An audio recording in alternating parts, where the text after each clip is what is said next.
क्या पार्टिसिपेंट, मुझे chat window खोल देना ताकि जरा पार्टिसिपेंट्स को पता चले कितने लोग हैं मौजूद इस वक्त हमारे पास। स्टार्ट कर रहे हैं बेटा, जल्दी से, शाबाश, आप लोग सारे ऑनलाइन आ जाएं।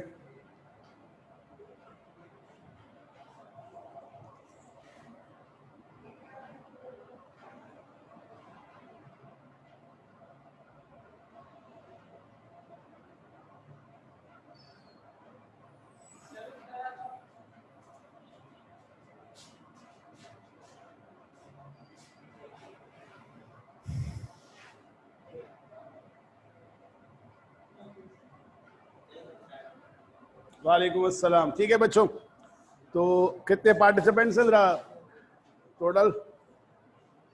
सब लोग आ गए? स्टार्ट करूं? ठीक है, ओके बच्चों। देखो, अब जैसा कि आज मैंने कहा था कि आज हम जब काम करेंगे तो हम नोट्स को, स्टडी नोट्स को है, तो स्टडी नोट्स हैं आप लोगों के पास? वालेकुम अस्सलाम। ओके, बताइए सबके पास स्टडी नोट्स रेडी हैं? क्योंकि देखो, स्टडी नोट्स में जो अगर नहीं है तो मुझे क्वेश्चन जो है ना फिर आपको मैं व्हाट्सएप करना पड़ेगा, क्योंकि जब आप बात करेंगे तो फिर सारी चीज़ें होनी चाहिए, तभी हो सकता है। अब नोट्स को ज़रा सा देख लेना, अगर स्टडी नोट्स हैं, ये स्टडी नोट्स आपके, इसको मैंने, इस पर जो डिज़ाइनिंग है उसमें 2-3 चीज़ें आपको बता दूं पहले, ताकि थोड़ा सा समझ में आए। शुरू में जैसा कि मैंने कल बताया था कि थ्योरेटिकल चीज़ें मौजूद है इसके अंदर, जो कि थ्योरेटिकल आपको ज़रूरत पड़ती है समझने के लिए। तकरीबन वही सारी बातें होंगी जो मैं आपसे क्लास के दौरान डिस्कस कर रहा होता हूँ या बोल रहा होता हूँ। इसको मैंने फिर इसमें कुछ चीज़ें हैं जो सारी शुरू में है, जो कि अभी इस्तेमाल नहीं होंगी, जैसे जैसे हम आगे बढ़ते जाएंगे वैसे वैसे आपको इसके बारे में बताते जाएंगे। कोशिश कुछ इस तरह से है कि आज हम करेंगे क्वेश्चन नंबर 1, ठीक है, ये वाला।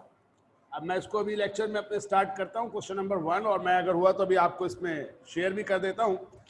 इसमें मैंने ये किया है सेक्शन में, सबसे पहला तो इसको यूँ है कि तमाम चैप्टर्स को मैंने सेक्शन में डिवाइड कर दिया है, ठीक है। 2 चीज़ें, जैसे हिस्सा अव्वल, हिस्सा दोयम, ज़रा उर्दू टच रखा है, और दूसरी चीज़ ये है कि इसमें आप देखिएगा कि जितने भी कंपनीज़ के नाम है नोट कीजिएगा, वो अलिफ बे पे ते टे करके। मैंने कहा बड़े बच्चे इस उम्र तक पहुँचते पहुँचते हुर्फ़ तहजी भूल जाते हैं, तो कंपनी के नाम मैंने इसी तरह से रखे ताकि थोड़ा मुस्कुराते भी रहें और आप पढ़ते भी रहें। उसके बाद 2 चीज़ें और, कि जो बातें हैं, वो जो क्वेश्चन यहाँ पर है, वो क्वेश्चन नीचे पहला वाला सॉल्व हुआ है, यानी जो मैं बोर्ड पे करने जा रहा हूँ वो चीज़ ऑलरेडी आपके पास सॉल्व मौजूद है फोटो नोट्स के अंदर। इसलिए असल में आपको नोट्स को सॉल्व नहीं करना है, यानी नोट्स को कॉपी करने की जरूरत नहीं है, आपको समझने की जरूरत है, क्योंकि आपके पास ये चीज़ ऑलरेडी सॉल्व हुई भी मौजूद है। उसके बाद नीचे आप देखिएगा कि जहाँ पे मैंने एक सॉल्व किया है, मिसाल के तौर पे ये क्वेश्चन नंबर नजर आ रहा है 1 है, ये उसके सोल्यूशन है, ठीक है ना। इस सोल्यूशन के नीचे मैंने इसके एक्सप्लेनेशन के स्टेप्स लिखे, यानी वो स्टेप्स जो मैं अभी समझाऊंगा वो यहाँ लिख के भी दिए हैं तुम्हें।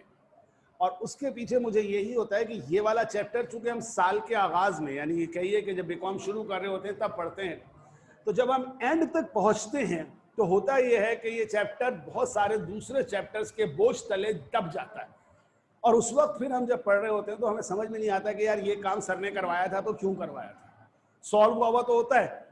तो क्या है कि ये जो लेक्चर है मेरा, समझिए, उस या जो काम है इसका, वो स्टेप बाय स्टेप तुम्हारे लिए डिफाइन किया हुआ है, ताकि एग्जाम से पहले या चंद महीनों के बाद जब तुम रिवाइज करने बैठो तो समझो कि आखिर इसमें ये काम हुआ था तो उसके पीछे क्या लॉजिक था। तो इसी तरह इस पूरे चैप्टर को डिजाइन किया है कि ना सिर्फ काम किया बल्कि, यानी सॉल्व किया, बल्कि सॉल्व के नीचे उसकी सोल्यूशन भी स्टेप बाय स्टेप, जैसे होता है ना मैथ्स में होता था, स्टेप्स होते थे जिसके तहत आप तमाम सीक्वेंस सॉल्व करते थे, उस तरह से इसको सॉल्व करके दिया है, ठीक है। तो अभी मैं क्वेश्चन नंबर 1 को स्टार्ट करने जा रहा हूं और पूरे लेक्चर को देके जा रहा हूं। अब मुझे सिर्फ इतना बता दो, सब लोगों के पास फिर है ना क्वेश्चन नंबर 1 चैट विंडो में, ऑल ऑफ यू? अच्छा, जोहेब खान साहब फरमा रहे हैं कल इंशाल्लाह। अब जोहेब बात सुनो, फिर मैं ये कर रहा हूं कि यही हो सकता है मैं इस वक्त तुम्हारे लिए काम ये कर सकता हूं, कल इंशाल्लाह तो है, लेकिन बेटा ये मैं आपके ऑनलाइन ग्रुप पे इसकी एक पिक्चर शेयर कर रहा हूं, क्योंकि उसके बगैर ये काम नहीं हो सकेगा। अगर आपको क्वेश्चन ही पता नहीं होगा तो आप उसे सॉल्व नहीं कर सकेंगे या मेरे सोल्यूशन को समझ ही नहीं सकेंगे। तो बेटा काइंडली अगर आप हो सके तो अगर सिस्टम सामने है, कंप्यूटर सामने है, तो वहां से उतार लीजिए, वरना आपको मैं ये 2-3 पेजेस के पिक्चर भेज रहा हूं, ये पिक्चर्स को सामने रखते हुए समझने की लाजमी कोशिश करो। समझ गए? ये मैं 2 पेजेस जो आज मैं भी डिस्कस कर सकूंगा, उन दोनों पेजेस की पिक्चर्स मैं आपको सामने भेज रहा हूं। लाजमी तौर पे आप इस पिक्चर्स को सामने रखिएगा और मेरी आवाज़ सुनते जाइएगा। कुछ बोर्ड पे जिस हद तक देख सकें वो देखिएगा। कोशिश तो मेरी यही है कि पिक्चर साफ सुथरी जाए। ये ले, ठीक है, ये दोनों चीज़ें मैंने भेज दी हैं। सब लोग कम से कम क्वेश्चन सामने रख लें और सुने। अब देखें, जिस बात से मैं आगाज़ करूंगा, तो आपको कल जो बात की थी मैं उसको लिंक करता हूं। हमने आपसे एक डिस्कस किया कि हम जो चैप्टर पढ़ने जा रहे हैं उसका नाम है इन्वेंट्री वैल्यूएशन। इन्वेंट्री वैल्यूएशन के चैप्टर में हम बेसिकली क्या टास्क परफॉर्म करेंगे, तो हम एक ट्रेडिंग बिजनेस के लिए खरीदी जाने वाली इन्वेंट्री में से कितनी कॉस्ट की इन्वेंट्री बिक गई और कितनी कॉस्ट की इन्वेंट्री बच गई, उसकी वैल्यू मालूम करेंगे। इस वैल्यू मालूम करने के प्रोसेस को इन्वेंट्री वैल्यूएशन कहा जाएगा। इन्वेंट्री वैल्यूएशन करने के लिए हमारे पास कई मेथड्स आते हैं, जिनमें अभी आज इस वक्त हम 2 मेथड्स पे मेन काम करेंगे। एक मेथड कहलाता है फर्स्ट इन फर्स्ट आउट और दूसरा मेथड कहलाता है लास्ट इन फर्स्ट आउट। ये 2 अभी हमारे आज की क्लास के डिस्कशन के टॉपिक हैं। इन दोनों के पीछे इस वक्त जो सॉल्यूशन के वक्त जो आपके दिमाग में होना चाहिए कि तरीक़ेकार ये है कि जब हम मुख्तलिफ डेट्स पर मुख्तलिफ यूनिट्स खरीदते हैं, यानी अगर हम अगस्त की 1 तारीख को पहला यूनिट्स, अब मैं एक छोटी सी बात से अपनी बात को ले रहा हूँ, 15 तारीख को भी 1 यूनिट और 30 तारीख को भी 1 यूनिट खरीदते हैं, तो ये सबसे पुराना वाला यूनिट वह हुआ जो अगस्त की 1 है, फिर 15 तारीख वाला और फिर 30 तारीख वाला। अगर ये टोटल जो 3 यूनिट्स हैं, इन यूनिट्स में से हमेशा कल का सवाल जैसे था कि टोटल 3 में से लाजमी आपको बताएगा कि 2 यूनिट्स जो हैं क्या हो चुके हैं, सोल्ड हो चुके हैं। तो अब जब 3 थे टोटल और उन 3 में से 2 सोल्ड हो गए, तो कितने बच गए होंगे? अंडरस्टूड है कि 3 से 2 को माइनस कर दिया जाए तो 1 बच गया होगा। हमें इन दोनों की वैल्यू बतानी है कि कितने की है। मिसाल के तौर पे मैं इसको यूं कर देता हूं कि ये वाला 1 यूनिट जो था ये 10 रुपए का था, ये वाला यूनिट 12 रुपए का था और ये वाला यूनिट 14 रुपए का था। तो ये 3 यूनिट तरतीब से हैं, जिनमें से 2 यूनिट बिक गए और 1 यूनिट बच गया। आपको फर्स्ट इन फर्स्ट आउट से वैल्यू कैलकुलेट करनी है। किसकी? बोर्ड पूरा नजर आ रहा है? व्यू पूरा है? ठीक है।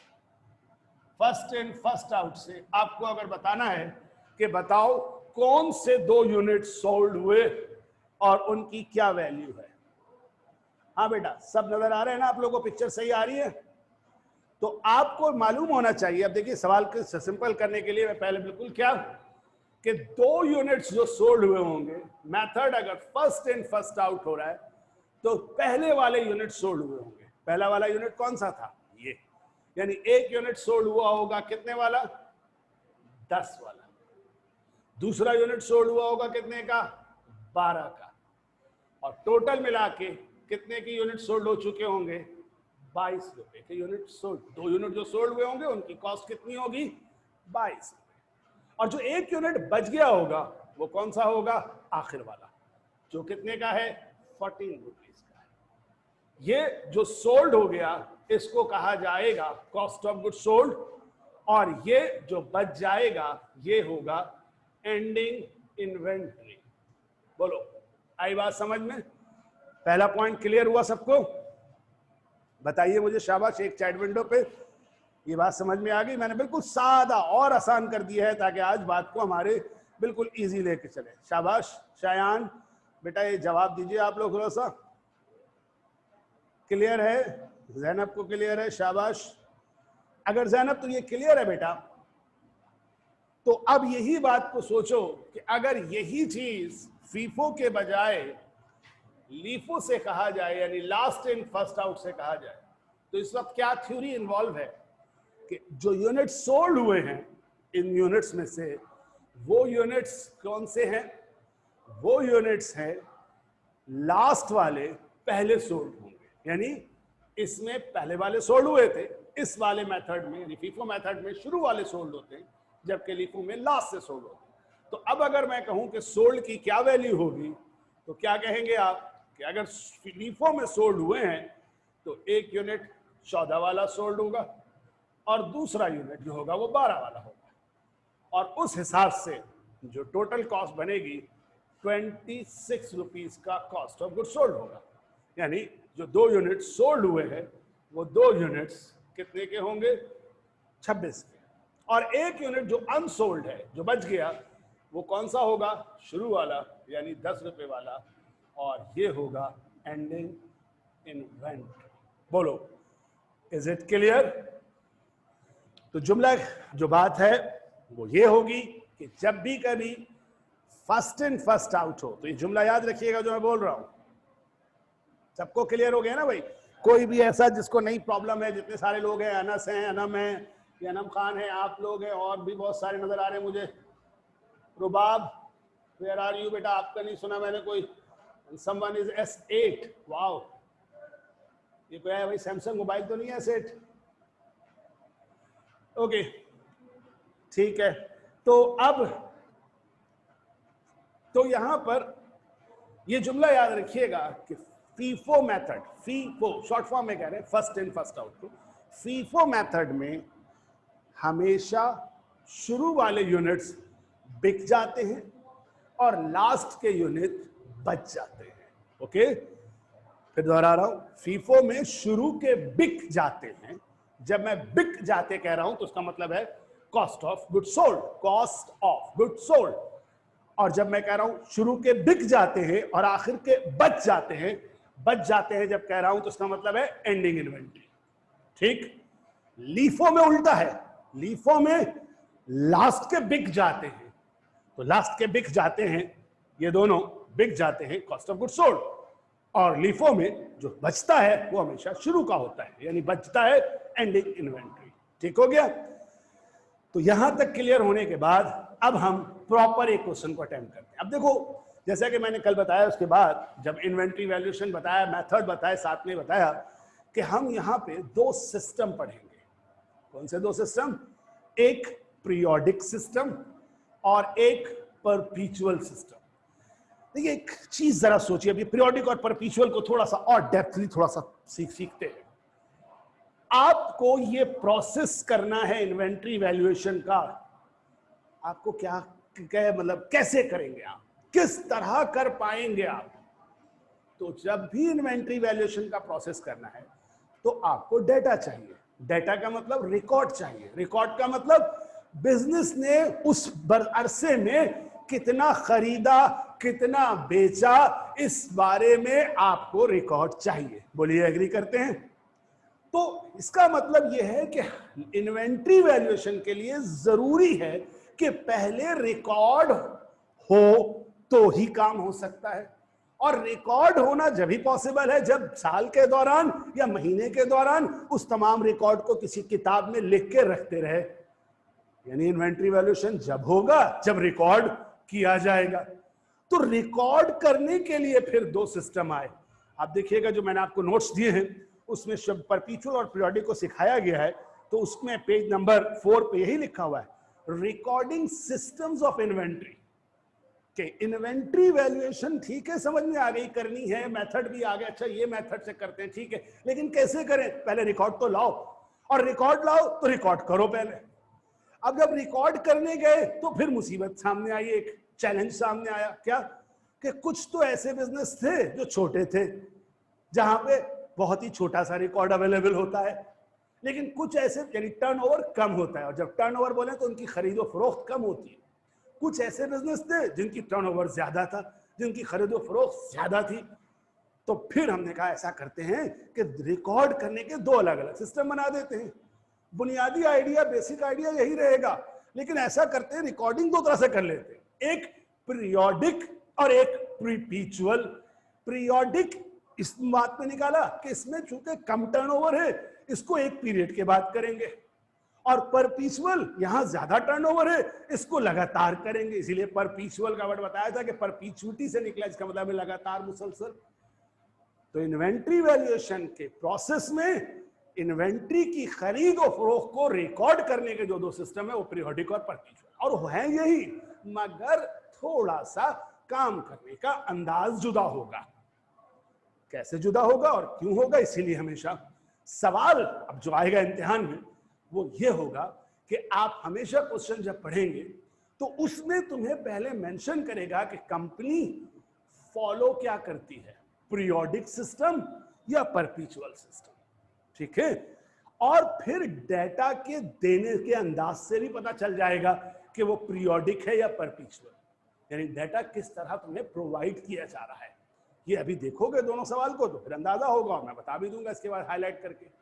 तो समझ में ये आनी चाहिए बात कि सबसे पहले जब सवाल सामने आएगा पेपर में या आप जब करेंगे तो क्या चीज देखना है कि भाई हमारे सवाल में पीरियोडिक कह रहा है कि परपेचुअल कह रहा है, पहली बात पिक करेंगे। लेकिन चूंकि अभी जो जितने भी मैं सवाल कराऊंगा, ये जो सेक्शन अलिफ है, जो मैं अभी हिस्सा अव्वल है, बल्कि इसमें आप देखिए कि हेडिंग ही डली हुई है कि इस वक्त हम इन्वेंट्री वैल्यूएशन कर रहे हैं परपेचुअल सिस्टम में, और परपेचुअल सिस्टम में सवाल का डाटा आपके सामने मैंने पिक्चर में भेज दी और क्वेश्चन नंबर 1 मौजूद है। अब क्वेश्चन नंबर 1 में अगर आप नोट करें तो आपको नजर आएगा कि एक अलिफ ट्रेडर का जिक्र होता है। सवाल देख रहा हूं मैं, आप लोग भी सवाल देखिए। अलिफ ट्रेडर का जिक्र होता है और उसके आगे लिखा हुआ है कि अलिफ trader uses perpetual inventory system. तो साफ जाहिर है कि क्वेश्चन ने आगाज में ही बता दिया कि जनाब ये कंपनी क्या फॉलो करती है, परपेचुअल सिस्टम। क्योंकि पेपर में क्वेश्चन आएगा तो उस पर हेडिंग तो नहीं होगी, उस पर तो यहाँ लाइन से पढ़ के आपने पिक करना है कि अच्छा परपेचुअल है, ठीक है। फिर कहने लगे the record of inventory purchases and sales during the month of January as follow, कि आपको रिकॉर्ड दे दिया गया कि जनवरी के महीने में इन्होंने किस पैटर्न से खरीद और फरोख्त की। आप देखें इस वक्त सवाल बिल्कुल आसान रखा गया कि पहले इन्वेंट्री जनवरी 1 को एक इन्वेंट्री बताई जा रही है। अच्छा ये है जनवरी 1 जो है ना, ये बिगनिंग है, जैसे जो इस दफा की एंडिंग जो बच गई वो अगली दफा के लिए बिगनिंग होगी। तो इस वक्त उन्होंने जो बताने की कोशिश की कि पहले से ही इनके पास 100,000 यूनिट मौजूद थे 10 रुपए के, 15 तारीख को इन्होंने मजीद यूनिट परचेज किए। आगे लिखा है ऑन अकाउंट। ये ऑन अकाउंट का जो काम होगा वो जब होगा जब हम एंट्री बना रहे होंगे। इस वक्त कोई रोल नहीं है कि उधार पे खरीदा या कैश पे खरीदा, अभी उससे कोई ताल्लुक नहीं। सिर्फ याद रखो कि 15 तारीख को खरीदा, 18 तारीख को बेचा, 20 तारीख को फिर खरीदा, 28 तारीख को फिर बेचा। तो एक बिगिनिंग के बाद एक तरतीब है कि ये खरीदा, ये बेचा, ये खरीदा, ये बेचा। बोलो सब लोग ऑन बोर्ड हो? शुरू करूं क्वेश्चन बोर्ड पे सॉल्व करने के लिए? कोई मसला, कोई क्वेश्चन यहां तक है तो बताओ, वरना सॉल्व करने की तरफ चलता हूं जल्दी से। ठीक है अर्जुमन, थैंक यू। बाकी लोगों की तरफ से भी। तो अब सॉल्व करना। अच्छा क्या सॉल्व करना है?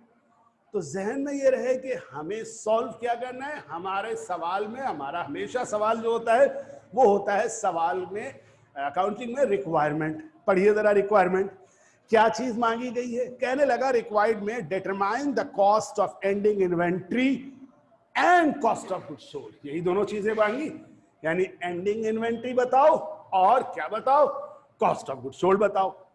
और नीचे उन्होंने मेथड बता दिए कि भाई फीफो से भी करिए, लीफो से भी कीजिए, और वेटेड मूविंग एवरेज से भी करिएगा। भी वो कल की क्लास में डिस्कस करेंगे। तो हमारे लिए अब इसको मालूम करना है। अब मैंने आपको चूंकि इतना सादा सा एक यूनिट का डाटा दिया था तो देखो ये 2 लाइन में सॉल्व हो गया। लेकिन लाजमी सी बात है इस वक्त एक यूनिट ये तो नहीं है, 1000 यूनिट है, 2000 हैं, 15,000 हैं, कुछ भी हो सकते हैं। तो उसके लिए हम कुछ इस तरह से एक शेड्यूल बनाते हैं। ये शेड्यूल सोल्यूशन में भी आपके सोल्यूशन में भी मैंने सॉल्व करके दिया हुआ है, लेकिन यहाँ बोर्ड पे देखिए। बुनियादी तौर पे ये इस तरह से होता है कि जो सबसे पहला, वैसे नजर आ रहा हो तो बता देना थोड़ा सा, क्योंकि कैमरा पहले छोटा था तो मैंने उसको छोटा थोड़ा सा बना दिया था। सबसे पहले आप याद रखिए कि एक कॉलम होता है डेट का, उसके बाद इसमें 3 सेक्शन बना देते हैं। डेट के बाद मेन 3 सेक्शन बनाते हैं। अच्छा ये क्यों बनाते हैं? इसलिए बनाते हैं क्योंकि अभी हमने बात की कि इस वक्त जो काम हो रहा है वो किससे हो रहा है, परपीचुअल से। परपीचुअल का मतलब परपीचुअलिटी, लगातार। तो हम हर लम्हे चाह रहे हैं कि हमारे पास रिकॉर्ड रहे, इसलिए कुछ इस तरह से एक शेड्यूल डिजाइन किया जा रहा है। इसमें जो सबसे पहले कॉलम बनाया जाता है, इस कॉलम का नाम रखा जाता है परचेजेस। अभी जो मैं कॉलम का नाम सिखा रहा हूं, आपने भी वही इस्तेमाल करना है, ठीक है बेटा। याद रखना कि इसके नाम आप सॉल्व 5 ईयर अगर कभी कोई उठाएगा तो उसमें अलग कॉलम के नाम होंगे, या कुछ और से पढ़ रहे होगे तो वो अलग। लेकिन जो मैं सिखा रहा हूँ वो जिम्मेदारी के साथ, जो हमारे यूनिवर्सिटी वगैरह के अंदर जो तमाम टीचर्स की एक कंसेंसस है कि ये नाम होने चाहिए, मैं वो लिखवाऊंगा। बाद में बता भी दूंगा, साबित भी कर दूंगा कि यही नाम सही है, ठीक है। तो इस वक्त मैं सिर्फ सिखा रहा हूँ, लेकिन बाद में होता है बच्चे किसी और का रजिस्टर देखते हैं, किसी और का सोचते हैं, तो उनको लगता है कि यार ये इन्होंने तो ये लिखवाया हुआ है। तो मैं आपको सब बता सकता हूँ, सब साबित कर सकता हूँ, लेकिन इस वक्त ज्यादा बताऊंगा तो कंफ्यूजिंग ना हो, इसलिए सिर्फ एक बार बताकर आगे चल रहा हूँ। ये हमेशा याद रखना, अगर कभी भी कोई चीज चेंज लगे तो मुझसे जरूर पूछ लेना, लेकिन उस वक्त शायद मैं नहीं बताने के पीछे लॉजिक ये है कंफ्यूजन ना राइज हो। तो पहला कॉलम परचेसेस, दूसरा कॉलम आप देंगे, इसका नाम देंगे कॉस्ट ऑफ गुड्स सोल्ड, और तीसरा असल में बच जाने वाले यूनिट्स है ना, एंडिंग इन्वेंट्री, लेकिन इसको लिख देते हैं लोग क्या, बैलेंस, ठीक है। तो पहला कॉलम परचेसेस, दूसरा column cost of goods sold, और तीसरा कॉलम बैलेंस का हो गया। इसके पीछे साइंस ये है कि जो बचा हुआ होगा वो यहां होगा, जब खरीदेंगे तो यहां लिखेंगे और खरीदेंगे, और जो है प्लस हो जाएगा, और जब बेचेंगे तो माइनस होगा। बैलेंस हमेशा बताएगा बचा हुआ कितना। अगर शुरू में कुछ नहीं है बचा हुआ तो 0 है बैलेंस। 2 यूनिट खरीदे तो 2 आ गए, शुरू में 1 था, 2 खरीदे तो 3 हो गए, एक और खरीदा 4 हो गए, एक और खरीदा 5 हो गए। यानी बैलेंस बढ़ता जाएगा जैसे जैसे यहाँ पे खरीदते जाएंगे। लेकिन जैसे ही बेचेंगे, 1 4 था, 4 से 3 हो जाएगा, दूसरा बेचा 4 से जाएगा, तो कम होता जाएगा। ये है इसके पीछे साइंस। लेकिन जो डाटा है, अगर आप उसमें हमेशा देखें तो 3 चीजें होंगी। पहली चीज क्या होगी, हमेशा पहली चीज होगी यूनिट्स कितने हैं। दूसरी चीज क्या होगी, उनकी एक यूनिट की यूनिट कॉस्ट क्या है, ठीक, यूनिट कॉस्ट। और फिर इन दोनों को मल्टीप्लाई करके तीसरी चीज आप निकालेंगे टोटल कॉस्ट। देखिए, जहां बैलेंस बताया हुआ है, जहां परचेजेस बताया हुआ है, वहां यूनिट्स की तादाद भी बताई है, और उसके आगे लिखा है कितने का है एक यूनिट, 10 रुपए का, 12 रुपए का, 1000 यूनिट 10 के हैं, 5000 यूनिट 12 के हैं। तो यूनिट्स और यूनिट कॉस्ट मेंशन है। यू हैव टू, आप होंगे जो कैलकुलेट करेंगे टोटल कॉस्ट।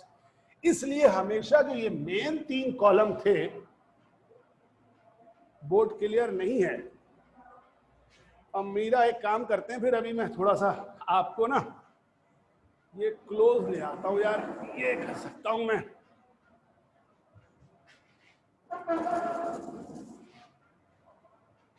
अब से बेहतर है पहले से? हाँ भाई,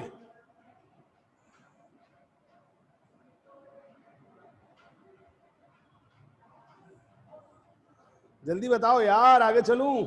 अब बोर्ड क्लियर है? ओके, तो अब क्या करेंगे, इन 3 कॉलम्स को फर्दर 3 कॉलम में, यानी हर कॉलम में 3 कॉलम डिजाइन करते हैं। अब ये सब चीज असल में तुम्हारे पास लिखी हुई है बेटा। अमीरा, तुमने जगह नोट्स नहीं दिए ना बेटा, तो नोट्स में सारे सॉल्व हुए। और अभी जरा सा छोटी जगह, इसलिए सबसे पहला कॉलम यूनिट्स के लिए, ठीक है।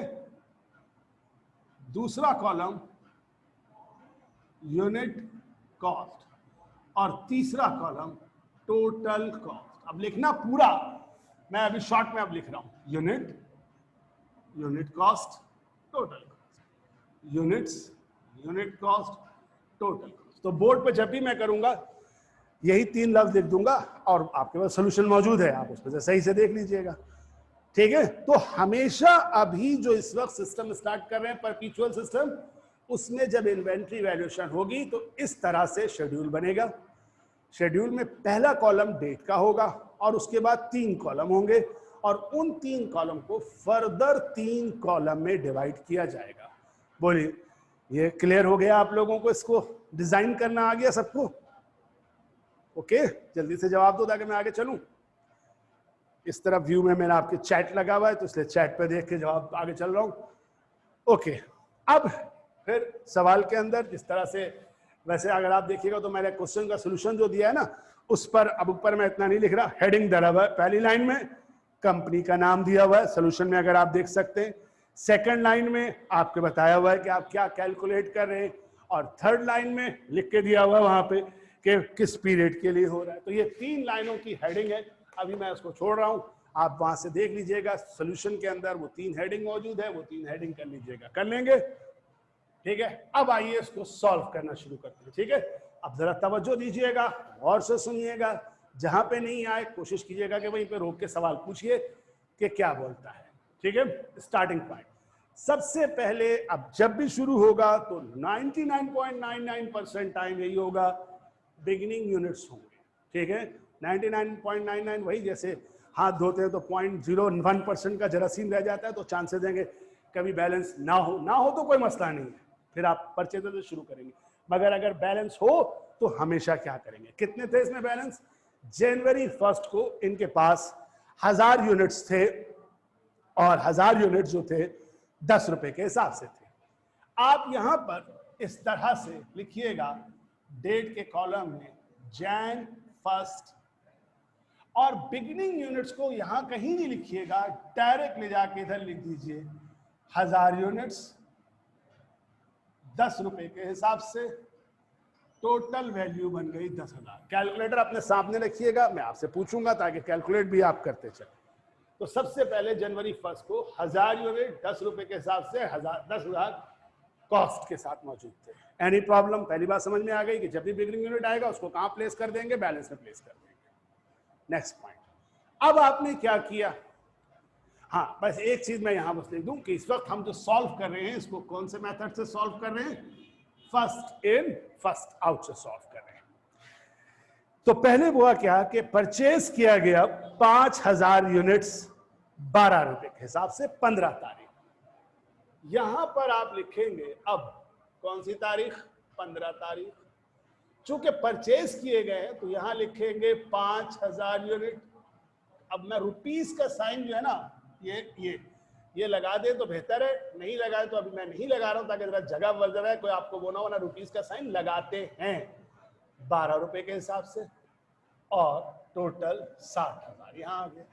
परचेजेस को जैसे ही या परचेज यूनिट्स को परचेजेस में लिखेंगे तो जैसा कि मैंने साइंस बताया था कि इसके पीछे लॉजिक क्या है कि इसको यहां लिखने के बाद 1000 पहले थे, 5000 खरीदे तो ये परचेजेस ऑटोमेटिकली फौरन यहां दोबारा लिखा जाएगा वैसे का वैसे ही, और उसके बाद शो किया जाएगा टोटल कि अब इस खरीदारी के बाद कितने यूनिट हो गए? 6000, और उनकी कॉस्ट कितनी है? 70,000। बोलिए, जवाब दीजिए, क्या यहां तक बात समझ में आई? पहले बिगिनिंग लिखना और उसके बाद परचेजेस को इनकॉर्पोरेट करना। Anybody having any problem? चलो गुड, अमीरा की तरफ से जवाब आ गया। बाकी बॉयज, मुस्कान, ठीक है जी, चलें फिर आगे। अब यहां पर इनके बाद जब हम ये कर लेंगे तो अब असल खेल शुरू होता है, ठीक है। अब आप जरा मुझे ऐसे जवाब दीजिए, बताइए किस तारीख को कितने यूनिट बेचे? इसके बाद अगले में बेचे कितने हैं? यार मजा आता ना सवाल सामने होता तो हमने आपका जवाब होगा, आप ऊपर देखिए, सेल किए हैं 4000 यूनिट्स, कितने रुपए के? 20 रुपए के। अब यहां पे तवज्जो से एक बात सुनना है, ठीक है बेटा। कितने यूनिट बेचे हैं? 4000, कितने के?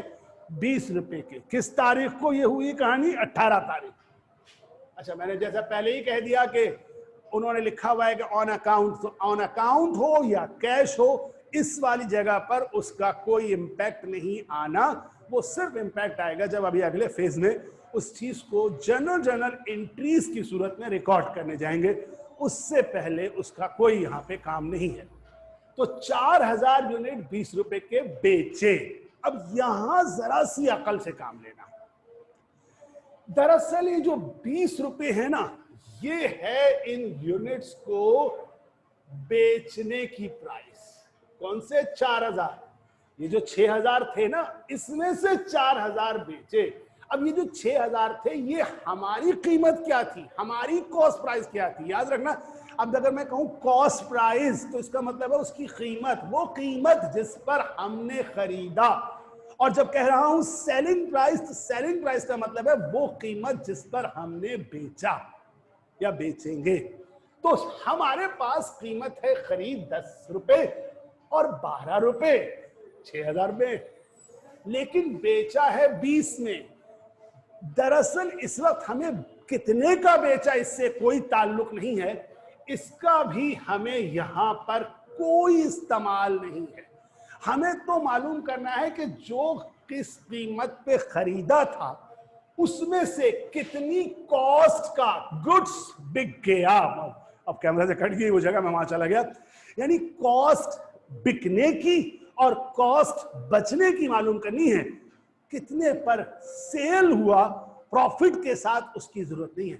इसलिए ये 20 रुपीज की कीमतें फरोख्त सवाल में मौजूद भी हो तो इस जगह इस्तेमाल नहीं होगी, और अगर किसी सवाल में ना दे तब भी हमारे इस प्रोसेस को करने में कोई प्रॉब्लम नहीं है, क्योंकि हमें इस जगह पर 20 रुपए को टोटली इग्नोर मारना है, नहीं देखना, नहीं सोचना। हमें कीमतें बच जाने की और कीमत बिक जाने की कीमत कॉस्ट निकालनी है, सेल नहीं निकालनी। क्या ये बात समझा सका मैं अच्छे से आपको? हो सकता है सब जवाब दे दिए, जब तक एक और बात बोल रहा हूं। फिर सवाल जहन में आए आपके कि सर फिर बता क्यों रहे? तो बता दो बातों की वजह से। अभी आगे जाके एक और काम में प्रॉफिट निकलवाना चाहेंगे उस वक्त के लिए, और एंट्री बनवाना चाहेंगे उस वक्त के लिए। इस लम्हे हमें 20 रुपए की जरूरत नहीं है। हाँ जी, टोटल कॉस्ट लेंगे। अब कैसे लेंगे रुपया मैं भी बता रहा हूं। टोटल यानी 20 रुपए को भूल जाओ, ठीक है? अब यहां रहो, सिर्फ याद रखो। तो किसको याद रखो कि 6000 थे, बेचे कितने? 4000, ठीक है? अब जरा एक गो में सुनो तो फिर बात करते हैं, आगे पूछते हैं कि 6000 थे, बेचे कितने? 4000। किस मेथड से बेचे? फीफो। क्या बोला? फीफो में कौन से बिकेंगे? शुरू वाले बिक जाएंगे। अब जरा देखो, दो लॉट है, दोनों की प्राइस अलग है, ये शुरू की थी, ये उसके बाद की थी। तो अब जरा तवज्जो देना। कैसे? कितने बेचे? 4000। तो 4000 में सबसे पहले कौन सा, यहां पहले डेट डालो, यानी कौन सी डेट थी? 18 तारीख, ठीक? 18 तारीख को जब बेचा होगा तो बेचे तो 4000 है, लेकिन 4000 में से, अब देखो समझना जरा, 1000 जो बेचे हैं वो ये शुरू वाले बेचे, क्योंकि ये है cost of goods sold. FIFO में बेचते कहां से हैं? शुरू से। लेकिन 4000 बेचे हैं, अभी तो सिर्फ 1000 आए, क्योंकि 1000 कितने के थे? 10 वाले थे। मजीद 3000 कहां से निकाल के बेचेंगे? इस वाली लॉट से बेचेंगे। ये कितने की लॉट थी? 12 की। क्या बात समझ में आई या नहीं आई? और ये पूरी बिक गई, और जो बच गई वो यहां आ गई, इसमें से 3 बच गई, बिक गए, तो बचे कितने? 2000। क्या ये बात समझ में आई या नहीं आई?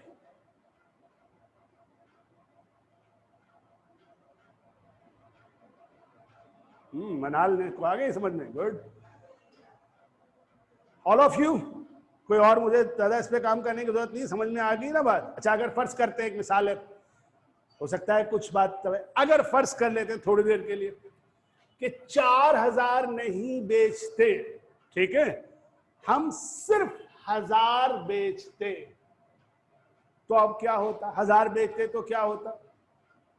ये 1000 इधर आ जाता, और ये 5000 पूरा इधर आ जाता, कि 1000 बिक गए, 5000 इधर आ जाता, 1000 उधर चले जाते, यानी लॉट पूरी जाती। लेकिन चूंकि अभी बीच की जब भी कोई ऐसी लॉट होगी जैसे कि 4000 है, तो ये लॉट टूटेगी।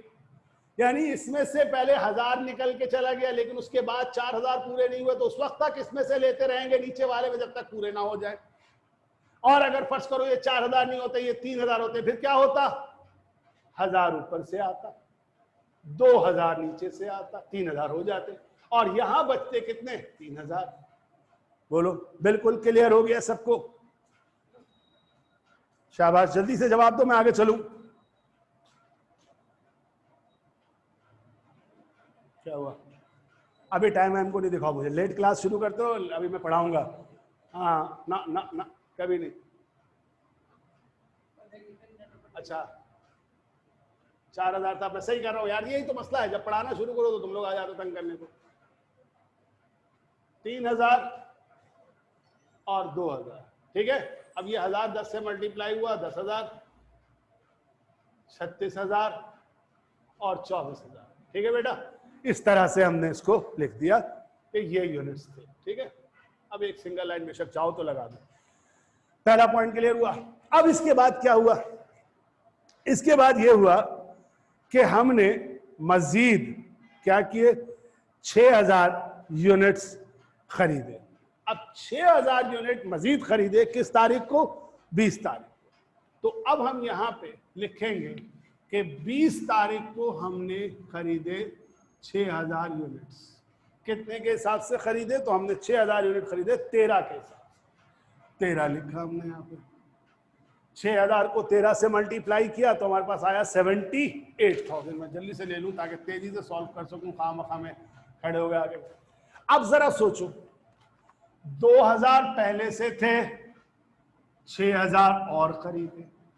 अब कभी ना इसको इसी के नीचे लिख देते हैं, कभी जब लाइन लगा दिया तो उसका मतलब अब यहाँ पे टोटल खत्म हो गया तो उसको दोबारा उतार देते हैं ऐसे कि 2000 थे 12 के हिसाब से 24,000।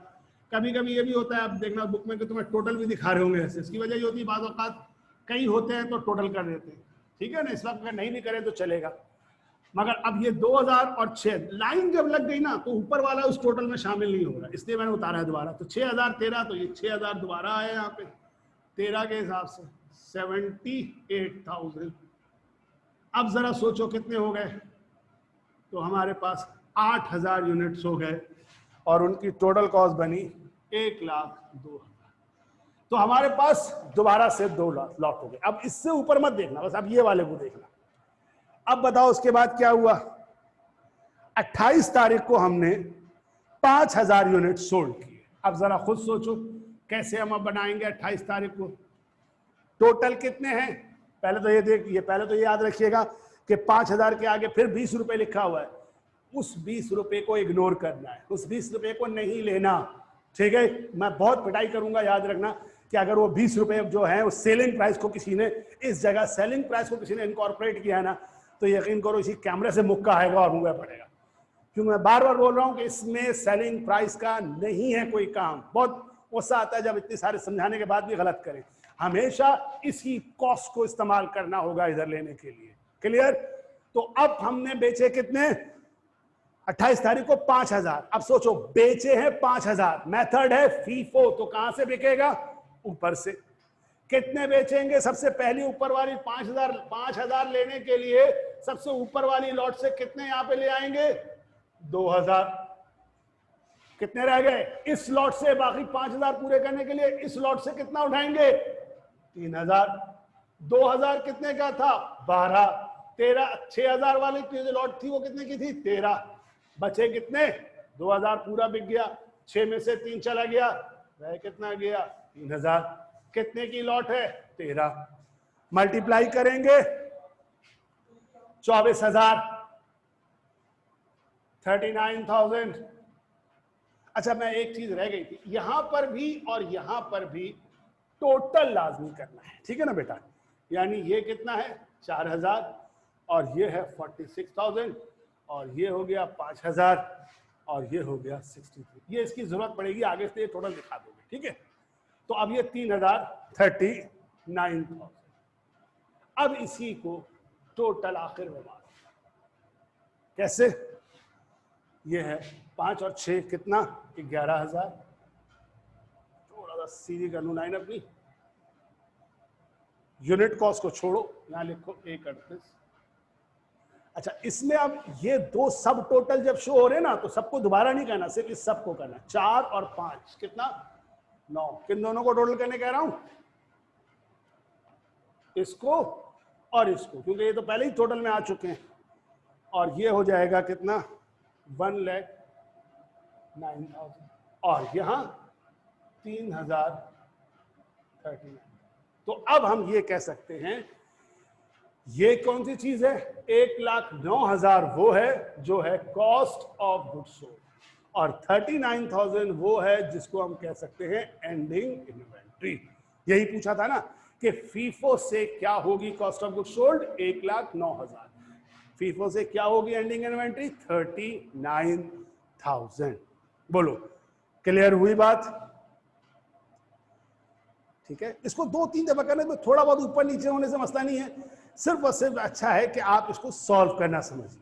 ठीक है बेटा, अब यही काम करने के लिए अब मैं ये दोबारा आगे, एक हमारे पास खूबसूरत हसीना आदमी है, तो अब ये देखो कि मैं इसी चीज को अब आपसे चाहूंगा कि जो मैंने समझाया है थोड़ा क्लियर हो गया? जैनब, वाओ इतना बड़ा स्माइली जैनब, क्या बात है आपकी स्माइली की।